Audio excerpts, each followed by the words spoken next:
विद्यार्थी मैत्रिणींनो, सत्र 2021-22 वर्ग 12वा क मध्ये वर्ग 12वा ब यामध्ये मी तुम्हा सर्वांचे हार्दिक स्वागत करते।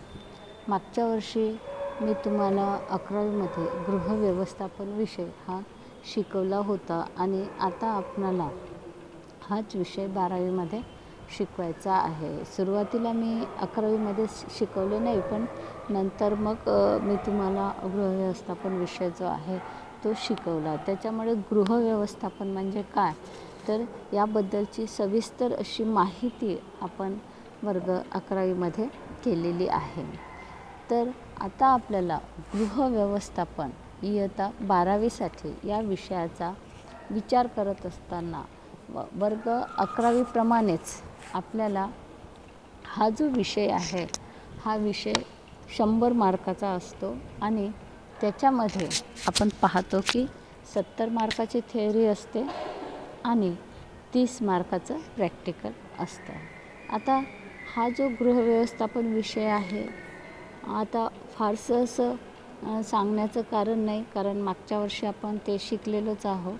तरी पण एक कल्पना यावी म्हणून बघा की आपलं मुखपृष्ठच असं आहे गृहव्यवस्थापन। याच्यामध्ये काय केलं जातं, पैशाचं व्यवस्थापन केलं जातं, म्हणजे त्यानंतर आपण पाहतो की ऊर्जेचं व्यवस्थापन आहे, ऊर्जा व्यवस्थापन आहे। त्यानंतर आपण पाहतो की कौटुंबिक उत्पन्न म्हणजे काय, मानवीय ऊर्जेचे व्यवस्थापन कशा पद्धतीने असले पाहिजे, कार्य सरलीकरण, त्यानंतर जागरूक ग्राहक, घराची सजावट कशी असली पाहिजे आणि घराची सजावट करत असताना कोणकोणत्या साधनांचा उपयोग जो आहे तो उपयोग केला पाहिजे। याच्याशिवाय आपल्या घराच्या आजूबाजूनं जो परिसर असतो त्या परिसरामध्ये भूमी सजावट, म्हणजे आपण थोडक्यात जर सांगायचं झालं तर आपल्याला असं म्हणता येईल की भूमी सजावट म्हणजे परसबाग, नाही का, परसबागेचा विचार करायचा आहे। आणि त्याचबरोबर आपल्याला गृहप्रकाश योजना अशा सविस्तर विषय जो आहे या विषयाचा आपल्याला अभ्यास करायचा आहे। आता गृहव्यवस्थापन हा विषय शिकवत असताना तुम्ही जेव्हा कधी तासिका ऐकाल त्यावेळेस पेन वही वगैरे घेऊन बसा आणि मी जे सांगते तुम्हाला महत्त्वाच्या गोष्टी टिक मार्क करायला त्या तुम्ही केल्या पाहिजे। आता याच्यामुळे काय होतं मैत्रिणींनो की जेव्हा आपल्याला परीक्षेच्या वेळेस मेन मुद्दे आठवायचे असतात, मेन गोष्टी लक्षात ठेवायचे असतात, महत्त्वाचे पॉईंट लक्षात ठेवायचे असतात, तेव्हा हेडलाईन केलेले शब्द वाक्य आपण वाचले तर वेळेवरती आपला चांगला अभ्यास कमी वेळामध्ये तो पॅरेग्राफ जो आहे तो आपल्या लक्षात येऊ शकते। आता याच्यामधले जे प्रकरण आहे आपले, या प्रत्येक प्रकरणाला वेटेज दिलेला आहे, म्हणजे प्रत्येक प्रकरण किती मार्काचं असलं पाहिजे याचासुद्धा आपल्याला याच्यामध्ये आजच्या तासिकेमध्ये विचार करायचा आहे। तर मैत्रिणींनो बघा की तुम्हाला जे कौटुंबिक उत्पन्न पहिलं प्रकरण जे आहे या प्रकरणावरती 6 मार्काचं विचारण्यात येतं आणि त्याच्यासाठी पर्यायी गुण जे आहे हे 9 दिलेले असतात। त्यानंतर दुसरं प्रकरण आहे अर्थव्यवस्थापन। याच्यावरती परीक्षेमध्ये 8 मार्काचं विचारण्यात येतं आणि त्याला पर्यायी गुण दिलेले असतात 13। त्यानंतर तिसरं प्रकरण आहे आपलं वेळेचे व्यवस्थापन। याच्यामध्ये आपल्याला एकूण गुण 8 आहे आणि पर्यायी गुण म्हणजे 12 गुण जे आहे ते पर्यायी गुण आहे। त्याच्यानंतर प्रकरण चौथं जे आहे मानवीय ऊर्जेचे व्यवस्थापन। याच्यामध्ये आपण पाहतो की 7 मार्काचं त्याच्यावरती विचारण्यात येणार आहे आणि पर्यायी जे गुण आहे ते 10 गुण राहणार आहे। त्याच्यानंतर कार्य सरलीकरण 8 मार्क, पर्यायी गुण 10 मार्क्स. ग्राहक जागरूकता याच्यामध्ये 8 मार्काचं विचारण्यात येणार आहे. पर्यायी गुण जे आहे हे 11 राहणार आहे. त्यानंतर प्रकरण 7 गृह सजावट याच्यामध्ये 8 मार्काचं विचारण्यात येणार आहे आणि पर्यायी गुण जे आहे ते 10 राहणार आहे. त्यानंतर भूमी सजावटीमध्ये 5 मार्क्सचं विचारण्यात येईल आणि एकूण पर्यायी गुण जे आहे हे पर्यायी गुण आपल्याला 7 मार्काचे विचारण्यात येणार आहे. त्याच्यानंतर प्रकरण 10 आहे गृह प्रकाश योजना. याच्यावरती 5 मार्काचं विचारण्यात येईल आणि पर्यायी गुण जे आहे ते 6 राहणार आहे.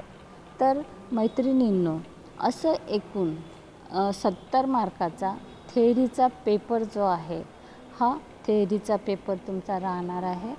पर्यायी गुण 98 म्हणजे 70 मार्काचा पैकी जे 98 पर्यायी गुण. आता पर्यायी गुण म्हणजे काय की आपण म्हणतो ना की 6 प्रश्न दिलेले आहे, त्याच्यापैकी 5 सोडवा किंवा 4 सोडवा, त्याला पर्यायी गुण म्हणतात.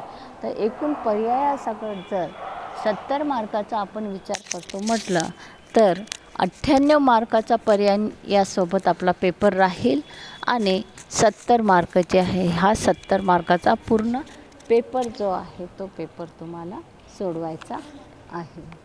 आता त्याच्यानंतर आपण विचार करूया की आपलं प्रॅक्टिकल कशा पद्धतीचं राहील. आता प्रॅक्टिकल जे आहे, प्रॅक्टिकल वर्क करत असताना आपलं जे 30 मार्काचं प्रॅक्टिकल आहे, या प्रॅक्टिकलमध्ये तुम्हाला जे 30 मार्क्स आहे या 30 मार्कामध्ये प्रोजेक्ट जे आहे हे प्रोजेक्टच 10 मार्काचं राहणार आहे. आणि त्याच्यानंतर काही 5 मार्काची तोंडी परीक्षा राहणार आहे. 5 मार्काचं जे काही तुमची प्रॅक्टिकल ॲक्टिव्हिटी आहे, प्रॅक्टिकल बुक जे आहे ते 5 मार्काचं. म्हणजे लक्षात घ्या, प्रॅक्टिकल बुक 5 मार्क्स, तोंडी परीक्षा जी काही ॲक्टिव्हिटी तुम्ही सादर करणार आहात त्याच्यावरती 5 मार्क्स, असे 10 मार्क्स झाले. 10 मार्क्स जे आहे ते प्रोजेक्टवरती. आता प्रोजेक्टवरती 10 मार्क्स म्हणजे कसे की प्रोजेक्ट जमा करायचं ते आणि परत प्रोजेक्टवरती तोंडी परीक्षा होणार आहे. तर असं 20 मार्काचं इंटरनल जे आहे ती तयारी तुम्हाला गृह व्यवस्थापन या विषयासाठी करायची आहे. मग 10 मार्क्स कुठले तर 10 मार्कामध्ये जेव्हा तुमचा प्रॅक्टिकल पेपर असतो तेव्हा तुम्हाला 2 प्रश्न जे आहेत ते प्रश्न प्रॅक्टिकलचा जो पेपर असतो त्या पेपरमध्ये सोडवायचा असतो. आता हा जो प्रॅक्टिकलचा पेपर असतो सविस्तर आपण नंतर बघणारच आहोत, पण आता थोडक्यात सांगायचं झालं तर याच्यामध्ये 2 प्रश्न असतात. पहिला प्रश्न असतो लेबल ओळखणे आणि वर्णन करणे, ठीक आहे, किंवा त्याला असते अभ्यासाचं वेळापत्रक बनविणे. हा झाला एक प्रश्न. दुसरा प्रश्न असतो रंगचक्र बनवणे किंवा रांगोळी काढणे. तर अशा पद्धतीनं हा जो गृह व्यवस्थापनाचा जो प्रॅक्टिकलचा पेपर आहे तो पेपर आपला राहतो.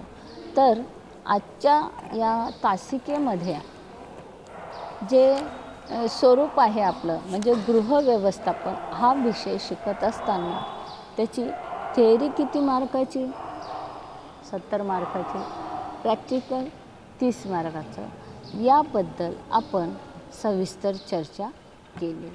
तर आता आपण वळूया आपल्या मुख्य विषय म्हणजे आपण आजच धड्याला सुरुवात करतो आहे लेसनला.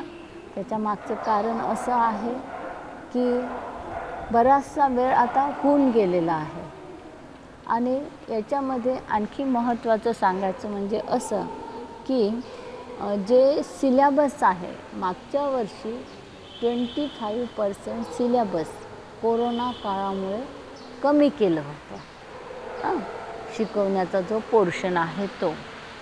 तसंच यावर्षीसुद्धा आपला जो पोर्शन आहे सगळ्याच विषयाचा हा 25% 25% कमी करण्यात आलेला आहे.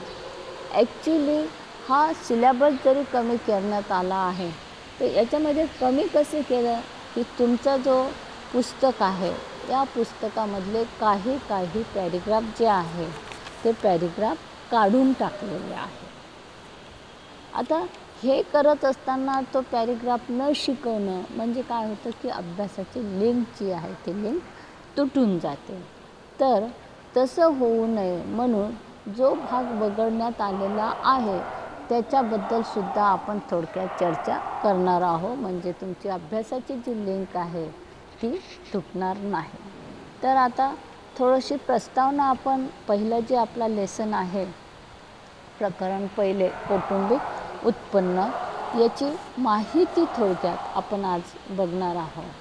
आता ही माहिती बघताना गृह म्हणजे गृह व्यवस्थापन म्हणजे काय, गृह म्हणजे घर, व्यवस्थापन म्हणजे घरामध्ये सगळ्या गोष्टीचं मॅनेजमेंट करणे, व्यवस्थापन करणे ही संकल्पना आपल्या सगळ्यांना माहिती आहे.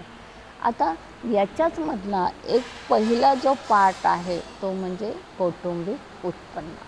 या लेसनमध्ये 2 शब्द अभिप्रेत आहे, कौटुंबिक आणि उत्पन्न. कौटुंबिक म्हणजे कुटुंबाचे उत्पन्न.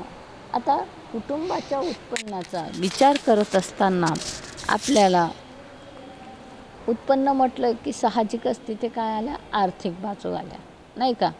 तर या लेसनमध्ये विचार करत असताना वेगवेगळ्या संज्ञा आपल्याला बघायच्या आहे. जसं उत्पन्नाची व्याख्या म्हणजे काय, कौटुंबिक उत्पन्नाचे प्रकार कोणते असते, कौटुंबिक उत्पन्नाचे स्रोत कोणते असतात, त्यानंतर कौटुंबिक उत्पन्नाचे पूरक मार्ग कोणते आहेत याबद्दल आपल्याला सविस्तर अशी चर्चा करायची आहे. तर आता याची व्याख्या बघत असताना नुसतं कौटुंबिक अर्थ किंवा उत्पन्न म्हणजे अर्थ किंवा मौद्रिक उत्पन्न एवढाच अर्थ अभिप्रेत नाही, तर कौटुंबिक उत्पन्नामध्ये पैसा हा आहेच, याच्याशिवाय काही भौतिक सामुग्री, सेवा ह्या ज्या गोष्टी आहे याचासुद्धा समावेश करण्यात आलेला आहे.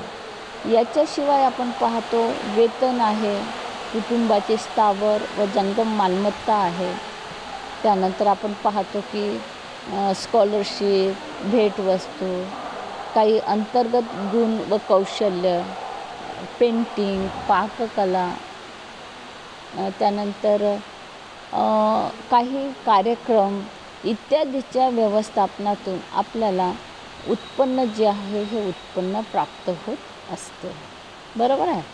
आता याच्याशिवाय आपण पाहतो की घरी जर परसबाग केली तर या परसबागेमध्ये वेगवेगळ्या प्रकारचा भाजीपाला लावून आपण कुटुंबासाठी पैशाची बचत करू शकतो. म्हणजे जो भाजीपाला लावला तो आपल्याला फुकटातच मिळेल, आपल्याला तो बाजारातून विकत आणावा लागणार नाही, नाही का. तर अशा पद्धतीनं कौटुंबिक उत्पन्नामध्ये सर्व गोष्टीचा समावेश जो आहे तो समावेश होतो. आता याची व्याख्या बघत असताना वेगवेगळ्या लेखकांनी, शास्त्रज्ञांनी वेगवेगळ्या व्याख्या केल्या. याच्यामध्ये निकेल, डॉर्सी, ग्रॉस, कॅन्डल. तर याच्या व्याख्या ज्या आहे, हे जे ब्रॅकेट आहे बघा, त्याच्यामध्ये सर्वांनी व्याख्या ज्या आहे त्या व्याख्या आपापल्या व्याख्या ज्या आहेत त्या व्याख्या मांडलेल्या आहेत. आता व्याख्या बघत असताना निकेल व डॉर्सी काय म्हणतात की कौटुंबिक उत्पन्न हा पैसा, वस्तू, सेवा आणि समाधान याचा असा झरा आहे की जो कुटुंबाच्या गरजा, इच्छा आणि जबाबदाऱ्या पूर्ण करण्याच्या दृष्टीने कुटुंबाच्या नियंत्रणामध्ये असतो. बघा काय म्हटलं आहे की पैसा, वस्तू, सेवा आणि समाधान हा असा झरा आहे की जो कुटुंबाच्या गरजा, इच्छा आणि जबाबदाऱ्या पूर्ण करण्याच्या दृष्टीने कुटुंबाच्या नियंत्रणामध्ये असतो. अशी व्याख्या केलेली आहे निकेल आणि डॉर्सी या शास्त्रज्ञांनी. त्याच्यानंतर ग्रॉस आणि कॅन्डल काय म्हणतो? हा म्हणतो की कौटुंबिक उत्पन्न म्हणजे काय, तर कुटुंबातील ठराविक कालावधीमध्ये कमावलेला पैशाचा प्रवाह किंवा मिळवलेल्या किंवा तयार केलेल्या वस्तू आणि सेवा व समाधान होय. तर असं या दोन्हीही लेखकाने आपापल्या व्याख्या ज्या आहे कौटुंबिक उत्पन्न म्हणजे काय हे इथे मांडलेलं आहे.